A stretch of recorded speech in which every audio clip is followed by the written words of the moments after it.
Ladies and gentlemen, welcome back. Talk Scottish Football, episode 117.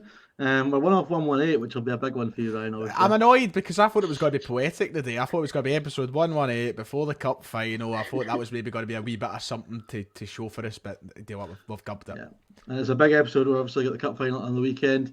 Got to give a big shout out. New sponsors of the channel. Ooh. Starnut Apparel. I've joined and are sponsoring us. They've got a smashing new. I don't know if you've checked any of their stuff yet, Ryan, but there is some cracking stuff. There's some brilliant stuff on there. I think you've done we're well. going to start modelling stuff at some point as well. They've got a brand new black jacket out today, which is sick. Give them a check out. We'll put the links everywhere. I was about to say, like, as great as they are, God help them if we're modelling stuff for them. I know, if we're modelling stuff, because like this had like, I saw photos of like Martin Compston was wearing their stuff and all that sort of stuff, and there was a guy in a view from the terrace, so they've got handsome people in us. But luckily, speaking of handsome people, Jack's back on the channel. That was a nice transition, Jack, wasn't it? I knew that was coming there. Yeah, I know. Well, I forgot how loud that intro is. I know. We should really put the headphone users warning when that intro comes up, but people are used to it by now. Yeah. So, Jack, you're obviously drafted in because we had to get a Rangers fan on for this episode. I thought you were going to say because we couldn't get Div. honestly, I thought he was going to say that as well, and I was about to say, Jesus Christ, David. I know my place, but come on. No, I put the shout out for you or Div. But I get a lot of people think that we don't try to get, but I need you to back us up here, Jack. It's not. This is not we don't want you. I work retail, so I'm just always either working or doing something or whatever. And Jack's nicely changed into his Rangers top before this. Ryan's wearing a very boring grey. I literally had the same T-shirt on as Ryan. We had to change it because I'm literally wearing the same T-shirt at the start. Listen, of this show. I'm superstitious, right? I'm actually no superstitious at all. But listen, I'm going to try and keep the colours away till Sunday. You'll still have the Vice documentary on Saturday night. Do you know what? I'm beyond that now. I need to get a wee break for a couple of seasons. That was a regular in the flat the night before an Old Firm. As well as getting the carrier and the Vice documentary was on. But yeah, I'm going to come to you first, Jack, because obviously, it's a massive game for Rangers. Michael Beale's come in. He's done a pretty good job so far. Setting Old Firm in charge for him. How important is this for Rangers to get that monkey off the back for Michael Beale, get that trophy, and really add some pressure on Celtic, who seem to have had it kind of their own way a bit recently? Well, I've seen a few interviews of Michael Beale talking about how he keeps focusing on like the future, and he's kind of dumbing down this trophy. A trophy is a trophy. At the end of the day, I don't care what anybody says. Yes, maybe it is the lesser of the three, but you're still going to win, especially when you're playing Celtic in the final. I don't know if I agree with. I don't know if it's mind games. I don't know what the hang is. But if I'm him, I'm like, I'm writing about it, try to wind them up rather than make it sound like it's not that big a deal. Because the way he's gone about it is, if we get beat, it's all right because we've got bigger plans to come in. But it's like, no, it's always we beat them at everything. Every trophy you're in, try and win it. That's it. Yeah, it's got with that. I mean, Ryan, and just obviously found out last year how important that first trophy was, and it can kind of set the tone as much as we all seem to think. And I think, even the most sort of passionate Rangers fans will think Celtic are very much in the driving seat. It'll take a lot for Rangers to claw back the title race. If Rangers did manage to get a win this weekend, it could make a bit of a difference in terms of momentum for the rest of the season. Well, that's it, isn't it? It's important for Rangers to go out there and try and do something that could maybe shift the pendulum and somewhat a slight bit to their direction. The thing is, Jack touched on it there, for the fans, it doesn't matter what your manager or whoever says what in the media, for the fans, this is massive, this is huge. Doesn't matter if it's League Cup, Scottish Cup, Champions League. Trophy against your rivals, doesn't matter the stage, it's a must-win game. For Celtic, it's business as usual. This kick-started Ange Postecoglou's reign, you could say, this trophy last year, and for us to retain that and defend that against Rangers, it's huge. Just as it is for Rangers to try and win their first trophy under Michael Beale. It's really exciting when you think about it, because this is the second time they've met each other. The first time they met each other, it was a close game. It finished as a draw. There was obviously significant improvement on Rangers' side of things compared to the games we've seen under Giovanni van Bronckhorst. So it's going to be interesting. I mean, it's the biggest stage you could ask for, 50-50 split. A proper derby, David, a proper derby. Yeah, I don't know. Who's that a dig at? What? There's not a dig at anybody. It didn't feel like a dig. Like, it's a proper. No, it's just a proper. I feel like, and I think that Jack would agree with this. Putting club politics aside, I don't care who started it and all the rest of it, but this feels like a derby when you've got a 50-50 split, whereas the last few derbies at both Ibrox and Celtic Park have been dominated by the 90%, a 95% home crowd advantage. I like the back and forth, the rat-a-ta between the supporters. Yes, it'll be an absolute palace of sectarianism on Sunday at Hampden. Yes, exactly. It'll be vile on the terraces. It'll be beautiful. Oh, Christ. We get ourselves in trouble. Are you going, Ryan? Aye, Jack. I'll be there, Jack. I'll be there, Jack. Are you going, son? Oh, I've lost my Going. light. Of course I'm going. Of course I'm Oh, going. well, there's David. David's lights went out. Hopefully the lights don't go to Hampden. Here's a question for you. You know how we've usually been doing? David, you've probably been at one. Surely you've been at a game where the lights have cut out. I thought you were going to say surely you've been at a game at Hampden. I've been at more games in Hampden than fucking probably both of you, to be fair. Listen, I've been to Hampden about 20 times in the past 5 years alone. I've been at a lot of Scotland games, haven't I? So, no, but you remember that one? You'll remember, Ryan, because it was when you had the COVID. Remember, and we were in the flat, and I couldn't go to the Dunfermline Rovers game, and the lights cut out. It was on TV. That's right. So I missed that. It was suited me because it got I couldn't go, and it got fucking rearranged. That's right.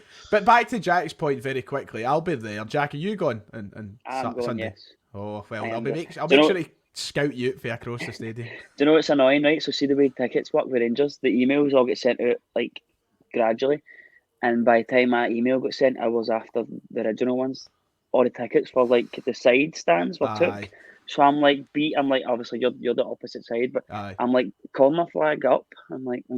See, to be fair, we go where we sit in Hampden. We sit in section F something. That's like the corner flag, but right up towards the back. I think it's the best seat in the house, man. I'm sorry, but how privileged a life is that when as a club you've got your own seating section at Hampden, where we sit at Hampden for club games. That's not my fault. It's a privilege living that, isn't it? Do you know? But here's an interesting statistic for you, David. Since 2016. 17 season, we've only missed out on one possible game at Hampden, and that was the cup final last year. That's madness. Yeah, I suppose it's interesting. In terms of fans in the stadium, of course, back in the COVID year, we never made it to Hampden at all, technically. But with fans in the stadium, I mean, one time, that's fucking madness. Yeah, I mean, and that was obviously after the most recent Old Firm meeting at Hampden, the semi-final of that cup last year, which was obviously one of Rangers' best days last season, Jack. But you talked about what Michael Beale said recently. I noticed he's made a lot of talk about how now he's got a lot of players back that were injured when he first came in. The squad is now looking a lot better. He's added, of course. I mean, considering how well Rangers played in that game at Ibrox that Ryan mentioned earlier, you've got to be feeling, a lot more confident than say you would have been 2-3 months ago. Definitely. If you look at the Geo times, if it was still him in charge of this team, I would probably not want to go. But if you look at the team we've got now, we've brought in Cantwell, Raskin's kind of hit the ground running as well. We're looking a lot better. The depth is a bit better. Obviously, we've got players like Roof who play 10 minutes and get injured again. But if I'm a lot more confident in this one than I would have been if it hadn't been. It's if we didn't bring in they two, and if I didn't feel come back. The Roof's got some shift pattern, hasn't he? What's that, 28 weeks off, one on? He loves it, man. Unbelievable. That's a cracking job, that. Speaking of injuries, it's something we mentioned before we started recording. And I asked you because I wasn't sure yet. The big news for Rangers is, will Malik Tillman make it? That seems to be the big one. No idea. I think he's been fantastic recently. It seems to be a bit of a mystery. It seems to happen a lot with finals where you have one bit of team news that's kind of right to the last minute, and this seems to be the one. If I was to guess, I think he'll play. I think he was left against Livingston as a precaution, and I think he'll play. Ryan, in terms of Celtic team news, I don't know if is there really much up for kind of debate in terms of the Celtic team. It seems relatively settled in terms of what you think his best team is. Well, if you listen to Ange, we don't have a best team, David. There's no such thing as a best team at Celtic. The good news is, and Ange confirmed earlier in the week, that everyone's back, everyone's in training. Aaron Moy and David Turnbull, of course, they missed out in the matchday squad last weekend against Aberdeen, but they're both back in training, they're both ready to play. Kyogo obviously came on off the bench after picking up a wee knock against St Mirren as well. So we're at full fitness. We've got a full squad available, and I mean, for Celtic, the headache is who does play, and that's the beauty of what we've got right now. The fact that Ange could shove out any 11 on Sunday, and I think that every Celtic fan would be pleased with it. Hopefully we don't see the big curveball that we've seen at Ibrox. I was going to say, he loves a curveball these games, with James Forrest starting, so I'm expecting an Ange curveball. What could it be? Stephen Welsh at right back or something. Well, let's behave ourselves now. I think. What were you going to say, Jack? So what you're saying is, if we beat you, you've not got an excuse. I don't think for Celtic there is, to be honest. I agree with you. I don't think there is many excuses for Celtic this weekend. It depends on how we play in the day. If we turn up and we're poor, and there will be Celtic fans who will make excuses, but in my eyes, as I sit here right now, Celtic should be winning this game on Sunday. I think we're the better side. I think we're in a better position. I think we've got a better squad. All signs indicate for me Celtic should be winning. If we don't win, then obviously something goes wrong and we'll have to admit to that and we'll see what happens. But it's a derby game. You never know which way it's going to go. And obviously the most recent example of a cup final against Rangers, well, that kind of paints the picture, doesn't it? We shouldn't have won that day. We did win that day. And we were the ones, once again, kind of in a driving seat at that point in time with the way that, we were winning trophy after trophy. So things can kind of just go whatever way possible. It's crazy.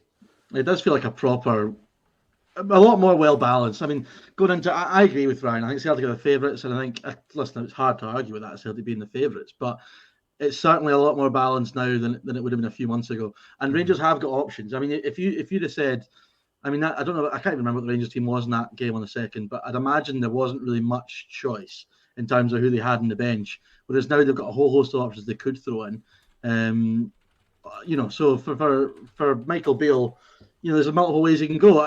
I think it'll be a proper Old Firm game. I think it'll be end to end. I think there'll be chances. I think there'll be goals.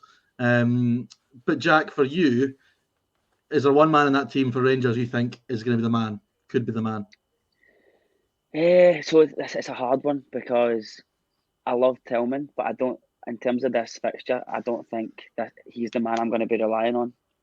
Yeah, I think you kind of need somebody that's going to have a bit of bite about them, but that kind of counters as well, because I think Raskin's going to be that kind of dirty player, but he's also never played in an Old Firm, so it's a hard one for me to pick a specific person. I can see Raskin having a good game, but it's one of those ones where you can't it's an Old Firm and at hand, and that atmosphere for the first time will be intense for him, I think. But you never know how. You never know how he'll handle it. If he handles it and he plays to his ability, I think Raskin. We've seen quite a few debutants in Old Firm games recently. Alistair Johnson was thrown in the last game for his debut, Ryan. One thing I would have said is Celtic in midfield, I think, are stronger. But what I will say now is Glenn Kamara's come back into form. The boy Raskin looks a player. That could be obviously it's always a massive area, isn't it, midfield in an Old Firm game. But Celtic perhaps more settled in there. That might give you a bit more confidence in terms of winning that battle. Yeah, well, that's the thing. We come back to obviously the phrase of options. Celtic have got options now. You've got obviously players in form like Hatate, who right now is arguably playing like the best in the country. So he's been unbelievable recently.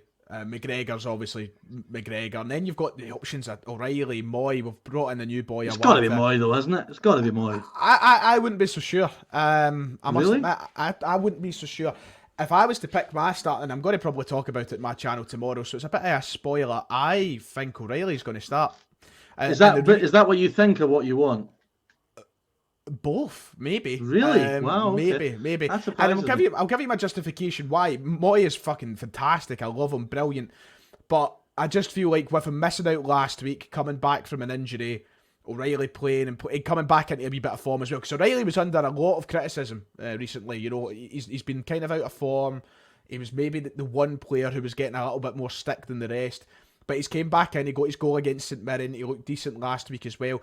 But the main reason I pick O'Reilly over Moy is I just feel like with Rangers midfield being good at the minute, with Raskin coming in doing well, with Kamara, as you said, coming back into a bit of form, I just think O'Reilly has the legs that Moy might not when it comes to the defensive work, getting back, doing a bit more, just running about in general. Moy is fantastic technically, he's unbelievable, but maybe save that for late in the second half if we need him to come off the bench and create a moment of magic. O'Reilly, I just think he has that wee bit more in terms of what we might need off the ball. I mean, that surprises me. I think Aaron Moy's been fantastic. And I think he's been unbelievable, don't get me wrong. And I think from my point of view, he would be in Celtic's best team. But I think Ange might, I don't know, I would be surprised if Ange didn't play him. Oh, again, depends on fitness as well. terms of player, you mentioned loads of energy and running about. There's one player in the Rangers team that defines that, and he absolutely gave the ultimate da quote in the press conference, didn't he? We flashed Sakala. He was doing everything to appease the Daz with that other mob comment, Jack.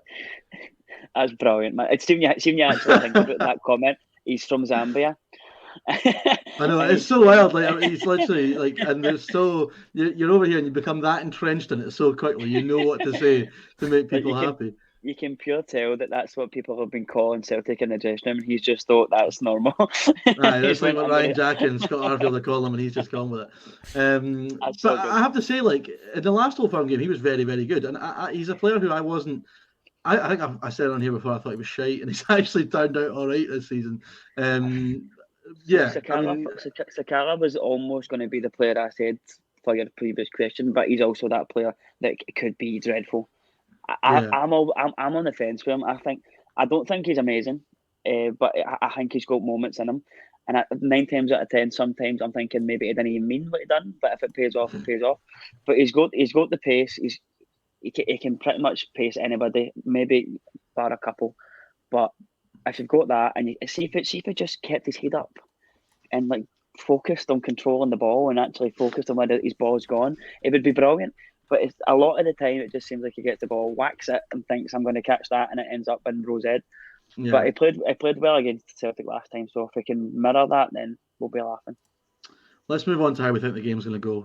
Ryan, what sort of game are you expecting? Are you expecting your usual rough and tumble Old Firm game? Do you think one team will? You mentioned that game in 2019. Is it 2019 the Julian one? 2019. That was very much a one-sided game. Yeah. Could that happen for either side? What do you think is going to happen? I don't think that either side will dominate the game the way that Rangers did in 2019. I think we're kind of beyond that in the terms that Ange Postecoglou has obviously got his style. Michael Beale is now establishing his presence as well as Rangers manager. I think it'll be a very even game in terms of possession. As for where the chances come from, Celtic just need to keep doing what they do. We can create chances. And plentiful, the last few games Celtic could have scored 10 goals. That is scary, the amount of teams that we could put double digits by. It just comes down to how the end product is on the day, really. I think it'll be really split. I think it's hard to read at the moment. Whoever gets the better start, though, that's pivotal, because I think an early goal really, it kind of throws game plans out the window. And obviously we've seen in the last couple of games at Celtic Park what an early goal's done for Celtic. Rangers have been completely down and out. But this isn't Celtic Park. This is Hampden, and it's a cup final. It's going to be different. So I think it's really hard to read, mate. I honestly can't predict how it'll go, just because it is a cup final, and we've not seen that since 2019 when Neil Lennon and Steven Gerrard were in charge. Both of them long gone now. So it's hard to read, mate. It really is. It is tough, Jack. Obviously, both teams are unbeaten since the World Cup. Rangers have needed that run of form. You mentioned earlier that Michael Beale's trying to play it down a little bit. It's massive for him, isn't it? Rangers have got to go 100%. Out there and kind of lay a marker down. 100%. I feel like Ryan hit the nail on the head. Whoever starts this game better, what I can see going to win it. The occasion as well. Like if you think about it, if you come out flying and your side of the stadium's a lot louder, that affects a player. I don't care what anybody says, and I feel like we need to go for you. It's one of the ones where if we can give you an inch, you're going to take it, and you're right now. You're the kind of team you can't give that inch to. So I think we need to go for them. I think we need to get. I think see when you see like the first couple of minutes, maybe you get a corner and just hear that noise, like get right into them. Like that's what I hope happens. But that's like Ryan said, it's a very, very hard game to call now. The team news is going to be massive. See when I'm on that bus heading there, and that notification comes through, it's going to be a really sicky feeling. So hopefully it's going to be a good one. Do you know one thing I want to say about Hampden very quickly, because Jack spoke about like the noise and the louder support. Now, do you know one thing I can't stand about Hampden? Oh, here we go. The people, they're not constant Hampden slander. No wonder it's a fucking dive. Anyway, point being. Anyway, the people on the telly, they get the right to kind of decide, I suppose. They get a kind of truthful sort of image of what the sound is like back and forth. But I hate when you come home for the game and then somebody from one side is like, oh, you couldn't hear them the whole game. You can't hear, you can never hear the Rangers fans, and you just can't hear the Celtic fans. You're miles away, man. The only time that you properly hear each other is when it's like a goal's been scored and everybody's in unison. But everybody comes at the stadium, they're on Twitter, you couldn't fucking hear them. When they wonder, they're fucking Mariana Trench in between. Right. That's a good wee line of conversation to go on with. I want to take this somewhere slightly different, and I haven't ran this by you, but just thinking about it. So let's go through. What's the day? How does the day look like to the two of you for this? Obviously, I don't have like an old firm game. I've obviously seen how Ryan prepares for them sometimes. I've seen what it's like. But Jack, for you, what's the routine? I mean, is there like a something you do the night before? Is there what's the script? I get the cans in the fridge the night before, and then usually, it's a 3 o'clock game, so it's a bit different for your regular. Because if it's like a league match, you're up at like 7. You'll be absolutely steaming. Basically, what we're saying. You're up at like 7 in the morning for that, so you get a wee bit of a lie in. You might get 8:30. So usually because there's a slight difference as well, because I live with a Celtic fan, so I can't exactly do what I used to do in the house, like put the songs on, get the good in the stair, get my breakfast on it. So I'll spend a wee bit of time myself, then I'll go in the living room. I'll whack on some highlights for games that benefit my viewing. I'll maybe have a couple of the cans, and then I'll text the boys, see what time they'll go to the pub at. Go to the pub, have a few in there. That's when you start to get the feeling, like you start to get the nerves a wee bit. Usually I don't. Usually I don't get nervous until I'm there. Like usually I'm just pure like caught up in it a wee bit. But as of late, I've started to get the nerves a bit earlier. Maybe I'm 25 now. Maybe that's a factor. But then the bus is one of the best parts. Funnily enough, like on the way there, like full bus. Listen, you don't have to tell me. Like most of the family games I go to, the fucking pre-match is the best bit. You know, it's ruined by the football most of the time. Funnily enough, the last Old Firm at Hampden I went to, on the way home, a window in my bus got smashed in. Nice. where I kind of see be fair, right? I can smash. That's some force behind that. I can of coke right through the window. But it was one of the ones where obviously that's no condoned, but the driver went the pure wrong way, and we pulled up to this junction, and the full Green Brigade come walk back. Jesus. And to be fair, I'm obviously steaming, I'm obviously happy, and I'm like, so they're coming across the side of my bus, and I'm at my side, and then they get into the opposite side of the bus and put it through there, and I'm like, oh, only kidding. I tell you, that must be some throw for a can of coke to go right through the window. Like, unless the window was made out of paper mache, but like, unless they peppered it already and there's some hairline fractures in that window, maybe. I love how Ryan spun it to, what a throw that must have been. You mentioned earlier, Ryan, is the Vice documentary going on Saturday night? Because I know that used to be a big one for you. Do you know what? It probably will, just because it's tradition and all the rest of it. Mine's is easy, you know. Night before I get out. Do you know what the annoying thing is? The go-to album of music choice has been removed for Spotify this past week. Disgusting behaviour. Been removed for Spotify, so I need to find a new one on Spotify. Anyway, get that on. Wake up early. Get the fry up. Booze, brig, bus, game. Back to the brig. Bed. Lots of bees there. Yeah, a lot of bees, alliteration's key here. Cracking. I was just thinking that you mentioned that earlier. Like, one of my favourite things is obviously every time you go to a pub before a game, atmosphere starting to build, a few sing songs to the pub. But see, like when the team news comes out at 2:00, that's always like a big thing. You're in the pub. Teams out. And somebody out, you're like, hey. Somebody at the front of the bus who's got a good signal's getting their phone passed about. That's probably. I think I'll speak for most people who get supporters buses, and probably yourself as well, Jack. One of the worst parts of getting to Hampden and going to Hampden on a supporters bus is just the parking and getting away for the stadium. It feels like it takes, and I don't know what it's like on your end, but see getting through past like Tory Glen Asda and all that jazz. Oh my, you're there for ages, man. It's a pain in the arse, but it's worth it to the folk, I suppose. I think we've drew what's the phrase? I think you drew the short straw with the location, because with my bus parks, I'm literally across a field, up a road, down, and then we're there. So it's not too bad for us. But I've been at that side for a gig before. I remember being like, this is tragic. See, because you've got the side with all the pubs and all the rest of it. Hold on, what gig was it? What gig were you at? I want to judge what gig you were at for a second. No, this was years ago. I think it was. Just who was it? I don't want an excuse. Just tell me who it was. I think it was Take That. How did we bloody know, man? Because I was thinking, you remember the in-betweeners where Simon's like, oh, was it Take That, the O2? That's exactly what I was thinking of. I might have been take that. I might have been. It was Oh, either, listen, I don't mind a bit of take that. I like a bit take that. Each Like to a their bit. own. no, do you know? See that gig? It was the gig where Robbie came back, and mate, see when he came out, That's he came out his cell, right, and it was middle-aged women everywhere, but even I was like, wow. Wait till he emerges for the centre circle at half time on Sunday. Just singing Hashtag angels, and you've got both ends in unison singing angels. That would be one of the most beautiful sights. That's how you unite the old firm. Get Robbie Williams out and doing angels at halftime. That would get everyone like going. That would be tremendous. I don't even know where to take it from here. Right, score predictions. Let's go for it. Score predictions. Ryan Fitzsimons. I don't know, man. I'm going to go for. I think it'll be finished in the 90. I hope it doesn't go to extra time or penalties. My ticker can't take that.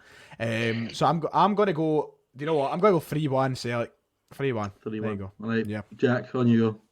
I'm gonna go 3-2 after the extra time, Rangers. Okay. Oh.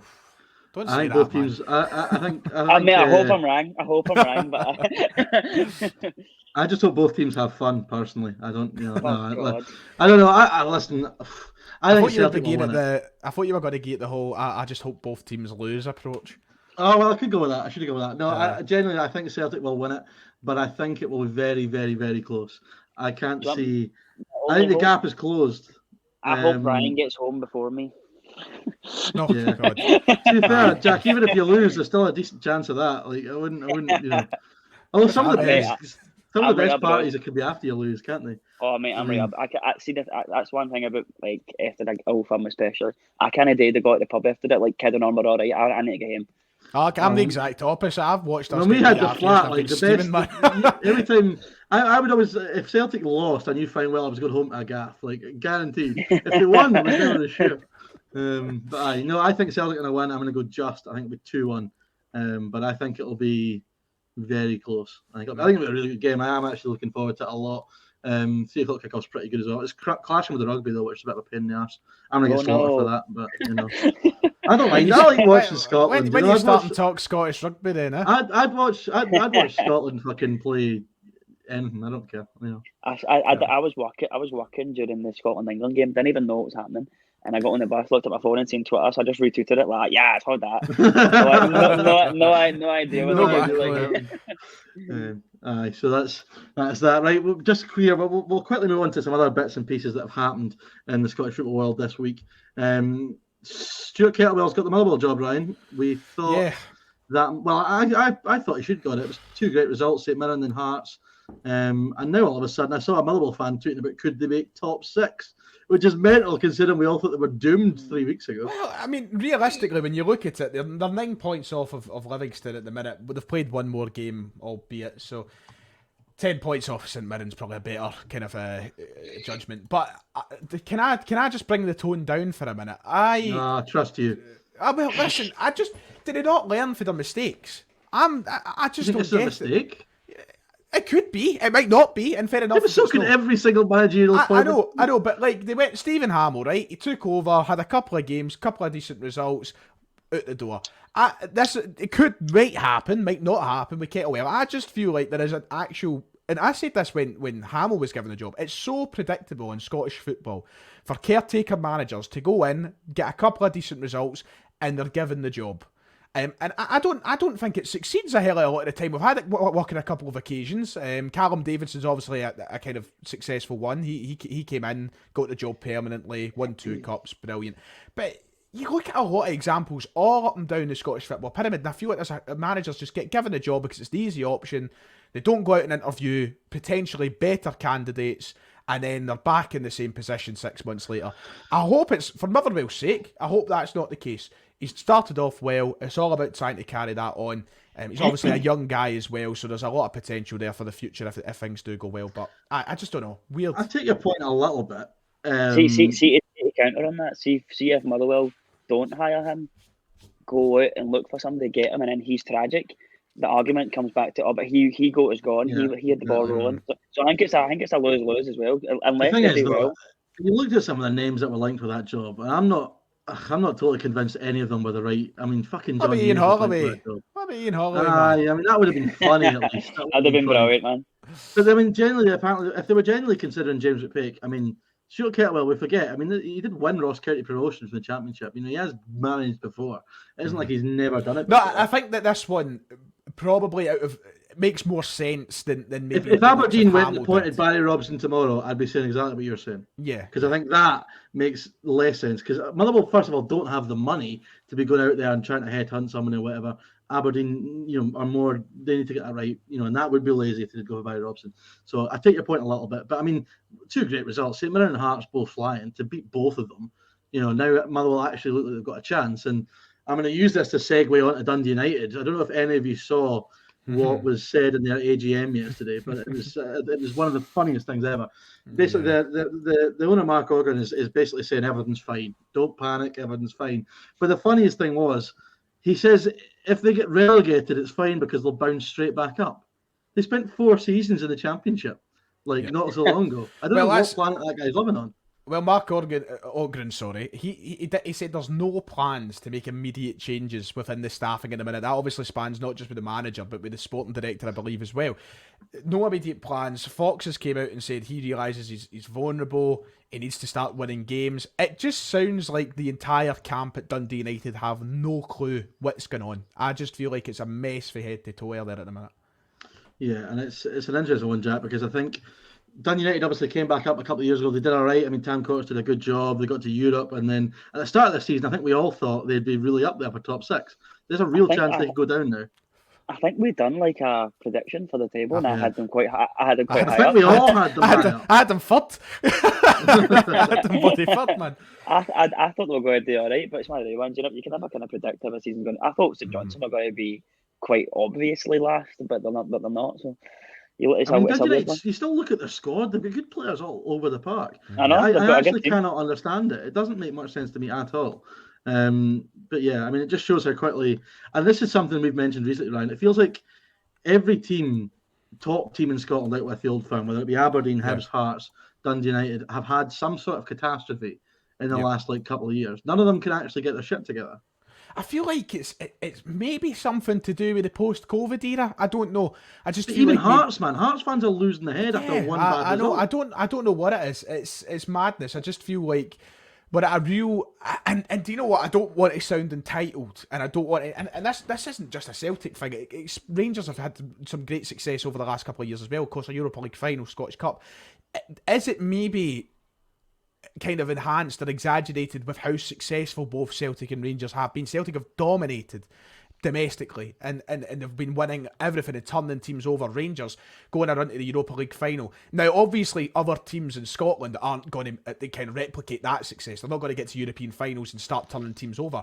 But does it maybe not help the fact that Celtic and Rangers are seeing such success and everybody else is kind of stuck in some sort of mediocrity? Is that maybe a factor? I don't know. Well, I think a big part of the fact is no one's won a cup for ages. Yeah.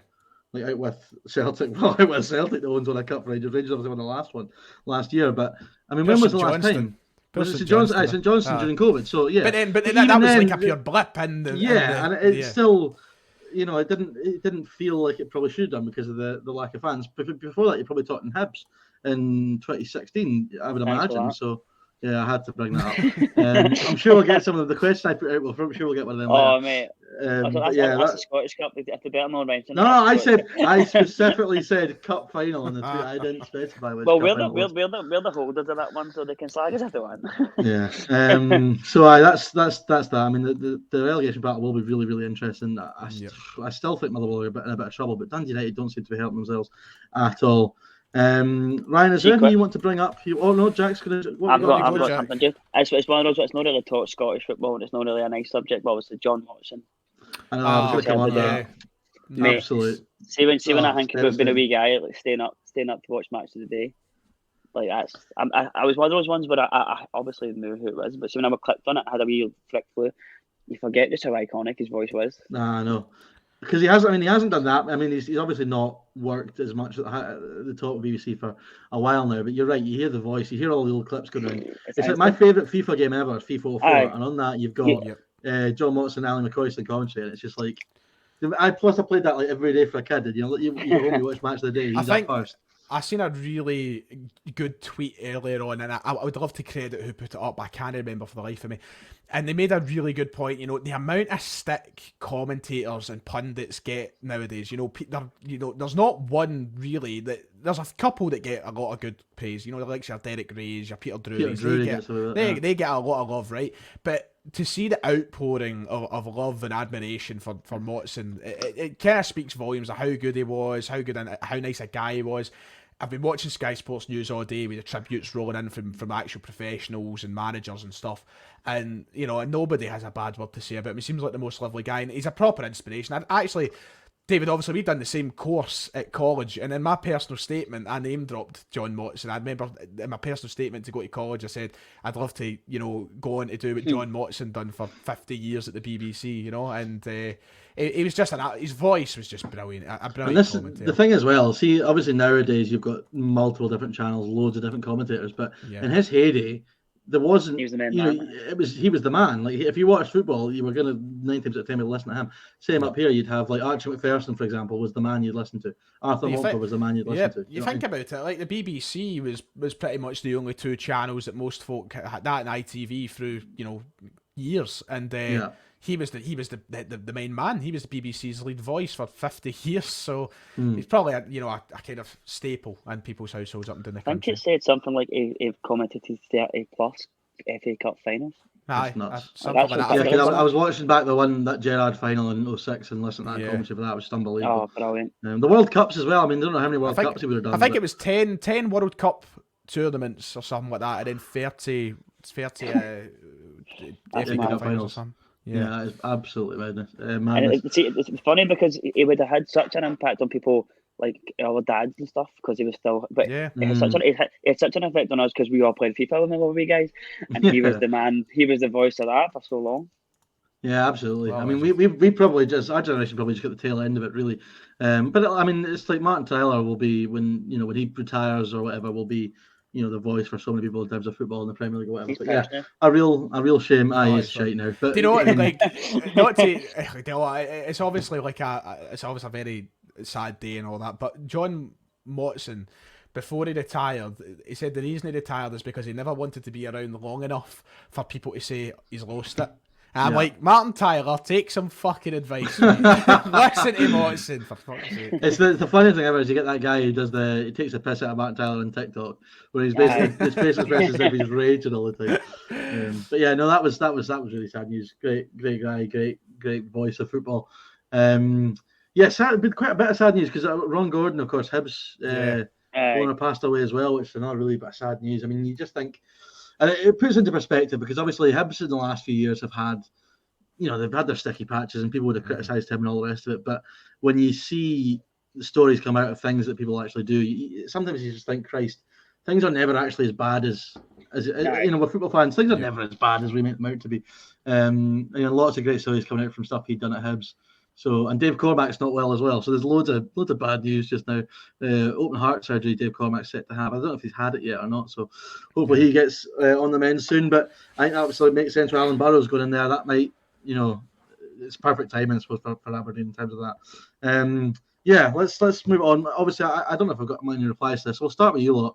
Cup final moments. Best cup final moments, right? And Jack, I obviously didn't prepare you for this, but obviously it could be easy for Ryan to sit here and say Rogic 2017, but I like obscure. I like the obscure stuff from like these things. So anything comes to mind, anything funny that happened in the stands at a cup final, Is it kind of finals I've been to or finals in general?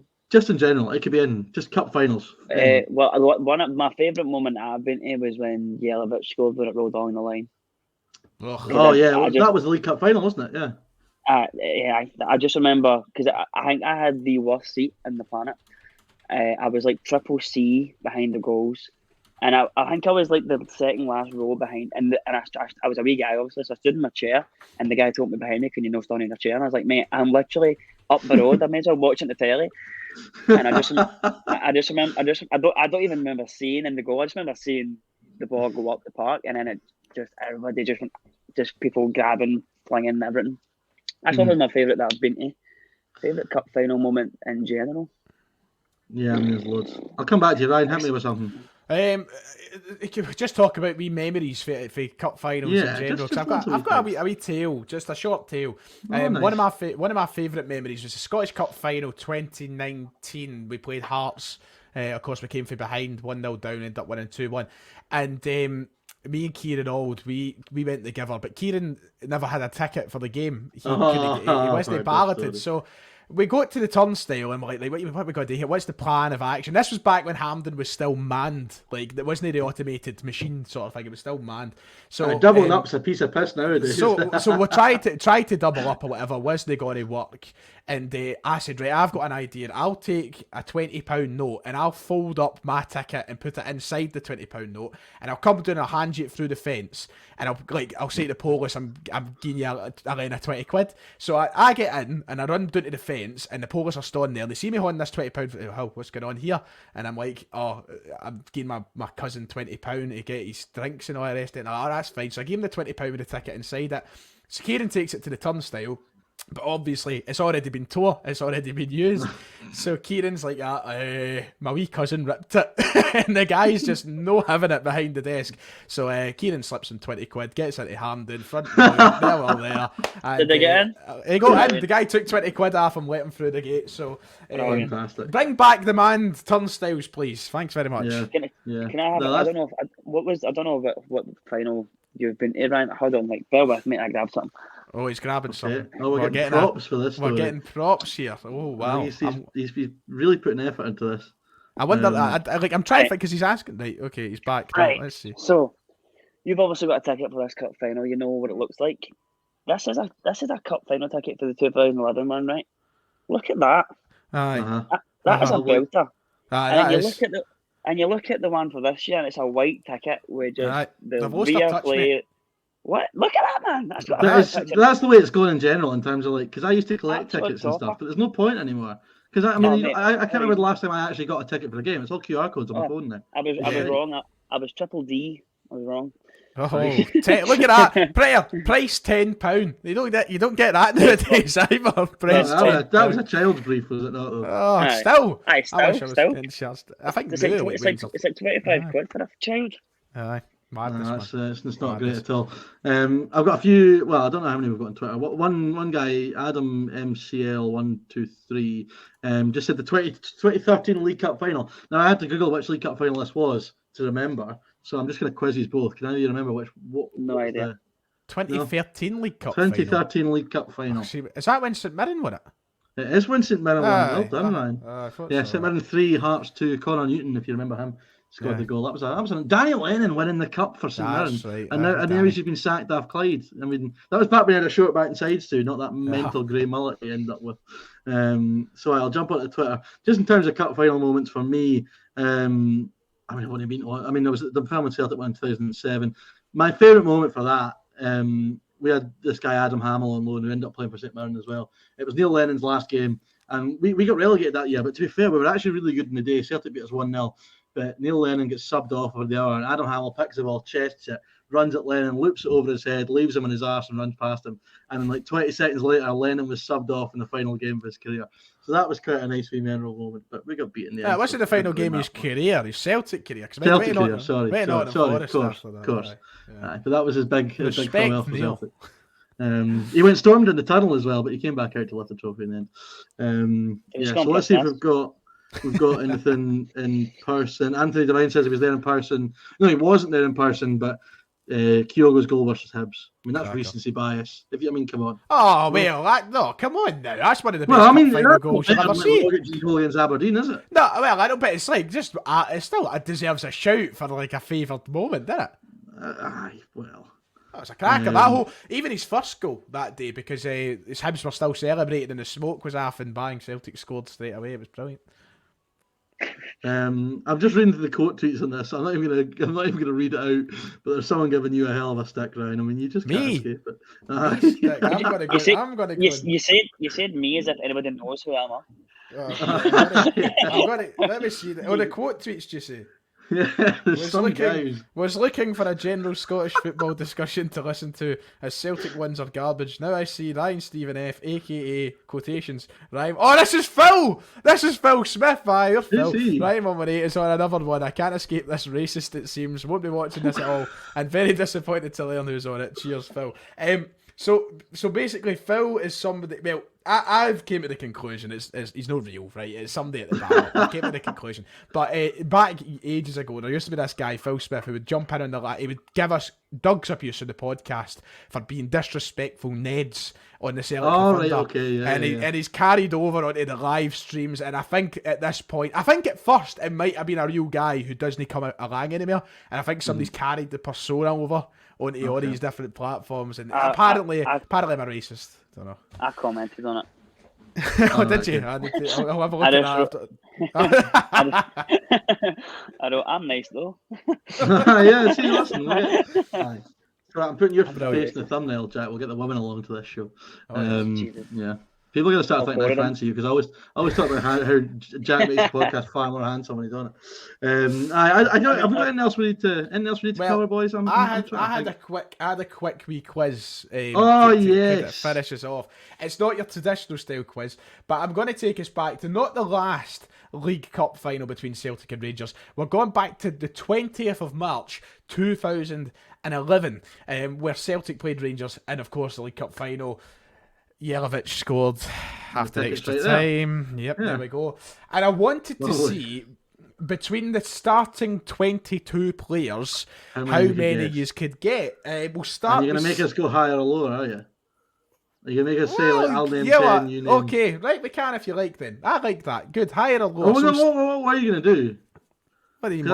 I've seen them things recently where, like, someone will say, Jack will say he could name 7 in that 22, and I'll say I'll name 8. Aye, right, I will do that. Right, okay, we'll start with Rangers. We'll start with Rangers, right? Are we just doing the Rangers team, or are we doing the whole 22? The Rangers start 11 first. Can you name all 11 that started that day? Right, how many do you can name, Jack, of that team? Oh, God. Oh, we can work together. Let's just work together. Because work together. Alexander started in goals. Yes, that's right, Alexander. Jelavic, Vice. Yes, Vice. Did you say? Did he start now? Vice came on in the 93rd minute, so he's not one. You've got Jelavic and Alexander. Davis started. These have been really weird, weren't you? Who did you say, Jack? Sorry. Edu? Morris Edu started. Yep, he started. Well, you had like Bocanegra at the back. Goyan, were they playing? Was that them? Bocanegra wasn't playing. No. Bugera played, so that's 5. Davy Weir started. Davy Weir started at 6. Jack, I'm taking you to the cleaners here, son. He was. I was there. Papach started. Got a yellow card that day. Right back would have been Richard Foster. No, not Foster. Broadfoot. No, Jack. Who did you say? I said Broadfoot. Oh, did you say Broadfoot? No. Too late for Hutton. Who would it have been?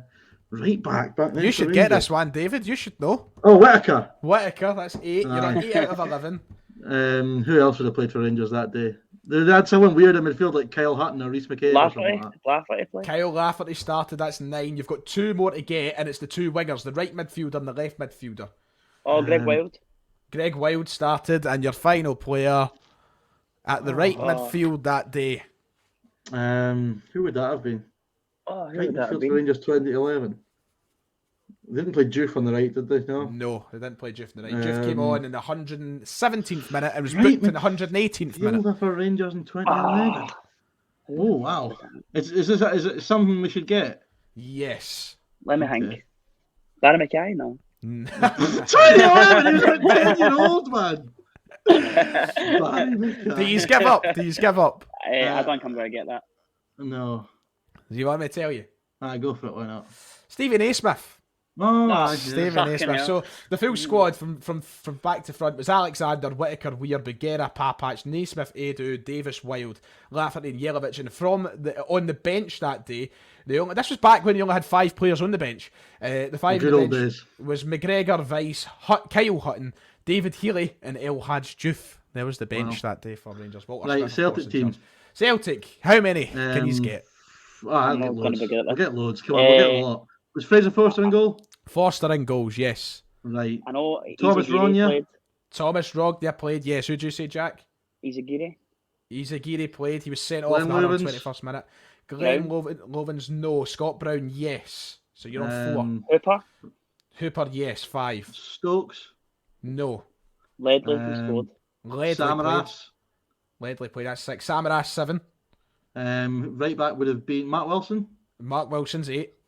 Yeah, Who'd have been probably in midfield? Key? Key. Key Sun Young, did he play?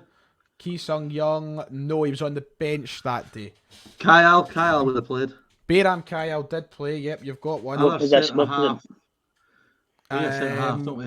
So you've got Forster, you've got Wilson, you've got Rognia, you've got Izagiri, Izagiri, you've got Brown, Brown, you've Kyle, got Ledley, Ledley. you've got Kyle, Hooper, Ledley. Samaras, Forrest. Hooper Samaras. No. There's Stevie trying to get involved. He's in back the again, podcast. man. He's there He again. loves- He's like every he's show he trying to be tries a to get guest in. host, man.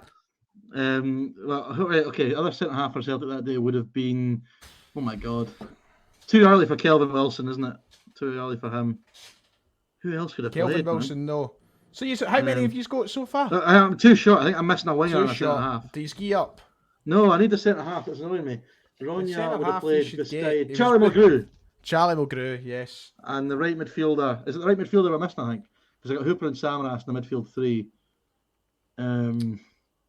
Oh, wow. That's really starting to annoy me now. Jack's lost interest. He doesn't give a shit. He's not got it. So one more player. He was the left midfielder that day. Left midfielder. Commons. Chris Commons. Chris Commons. Well done. There you go. That's There the we are. 11. We got there. So I'll tell you the whole team and I'll give you the substitutes as well that day. Fraser Forster, Mark Wilson, Thomas Rognia, Charlie Mulgrew, Izagiri, Brown, Ledley, Kyle, Commons, Samaras, Hooper. The 5 substitutes for Celtic that day: Lucas Shaluska, Glenn Lovins, Key Sung Young, Anthony Stokes, and Paddy McCourt. Paddy There you go. McCourt, of course. Paddy yeah. McCourt, who know actually what? came on in the 103rd minute. Do you know? I seen a. And I get subbed off 106th or something like that. My roommate told me, see the last cup final, the one where the Fraser Forster final. Yes. Only Callum McGregor played in that game that will play in this game. Wow. Oh, wow. For both sides? No. Wow. No, No, just for Rangers Celtic. Just for Celtic. For Celtic, that he's the only player that played in that game that will play in this game. And that's a mental Right. thing, because obviously Celtic have had a mad sort of rebuild, but it doesn't really feel like that feels team- mental. Our Well, team that's- apparently isn't that different. Well, yeah, we've got like The only- Morelos would have played, Jack would have played, Arfield probably played. Yeah, I mean, the only probably quite a two few. left that we've got in our squad from the a couple of years ago is James Forrest and Cal McGregor. That's James generally Forrest, about it. he'll survive anything Aye. with Jamesy, won't he? Aye. Right, I think that's about us. Unless there's anything else, he's what Now, can you tell me who the referee was that day? The referee that day was Somebody who cheated about. Willie, Somebody who cheated about. Willie Collum. It was Craig Thompson. But you're Craig close. Thompson, oh Christ. Aye. Right, okay, that'll do us. Right. Yes, thanks for watching, everyone. Get your score predictions in the comments. Hear what you think the score will be on Sunday. We'll be back next week to review it and go through it. We'll try and get Jack or Div and Ryan on. We're not gonna have the losing team not show up. We can't be doing that. I love how sometimes you were getting slagged off for that occasionally, like the odd game Celtic lost last Aye. season, as if the entire COVID season you weren't putting out more content than we were. But anyway, yeah, thanks for watching, everyone, and we will see you all next time. Cheers.